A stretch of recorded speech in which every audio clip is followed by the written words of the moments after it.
तो भैया जी इस चल रहे वीकेंड पर जी5 ने अपनी ताज़ा सीरीज जनावर यानी भीतर का राक्षस को रिलीज़ किया है।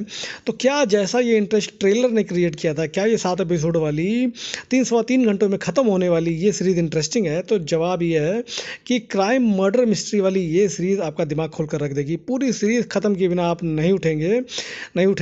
3 घंटे में ये सीरीज़ ख़त्म हो जाएगी। इंटरेस्टिंग पार्ट ये है कि लगभग हीरो के सहायक का रोल करने वाले भुवन अरोड़ा लीड रोल में हैं। और बिलीव मी, भुवन ने एसआई हेमंत कुमार का रोल में एक मैच्योर और एक मजा हुआ कलाकार देखने को मिलेगा। तो एक अच्छी और पूरे टाइम बांध कर रखने वाली सीरीज़ है। स्टोरी ऐसी है कि छत्तीसगढ़ में एक छोटा सा कस्बा छंद है। वो और छंद के थाने में एसआई हेमंत कुमार अपॉइंट है।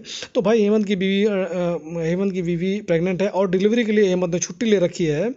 लेकिन मामला तब बिगड़ता है जब एक सर कटी हुई लाश बरामद होती है। फिर अफरा तफरी मच जाती है। इसी वजह से हेमंत की छुट्टियां कैंसिल कर दी जाती हैं और केस भी हेमंत को ही सॉल्व करने के लिए दिया जाता है। और मामला तब और बिगड़ जाता है जब छंद का एक लोकल विधायक अपने छोटे भाई की मिसिंग की खबर लेकर आता है और बिना एफआईआर को उसे ढूंढने के लिए फोर्स किया जाता है, क्योंकि भाई एफआईआर किया जाएगा तो उसकी बदनामी होगी, तो इसलिए बगैर एफआईआर के ढूंढने के लिए फोर्स किया जाता है। फिर उसी के बाद एक आदमी और आता है और चोरी की रिपोर्ट लिखाता है कि मेरे घर से 15 लाख रुपए के जो गहने हैं वो चोरी हो गए हैं। और इस घटना को भी बगैर एफआईआर सॉल्व करने के लिए ही हेमंत पर दबाव बनाया जाता है। फिर भैया मर्डर की जांच चालू होती है। काफ़ी टाइम तक सुराग नहीं मिलता है, लेकिन क्रिमिनल कितना भी शातिर क्यों ना हो, कुछ ना कुछ सुराग जरूर छोड़ जाता है। तो मर्डरर पकड़े जाने पर उतना सरप्राइज नहीं होगा।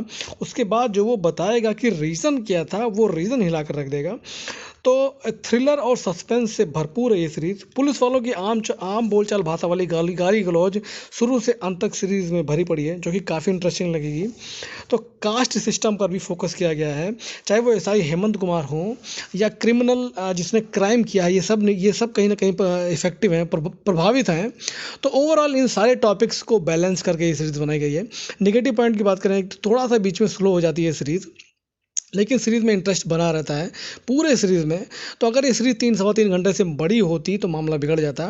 तो भुवन अरोड़ा की परफॉर्मेंस एक मेन फैक्टर है भैया। तो एक अच्छी बोर ना करने वाली गुड परफॉर्मेंस वाली सीरीज़ है, जिसे जी5 पर देखा जा मतलब रिलीज़ कर दिया गया है। वहीं जाकर देखना होगा भैया। तो लगभग चीज़ें मैंने आपको बता दी हैं।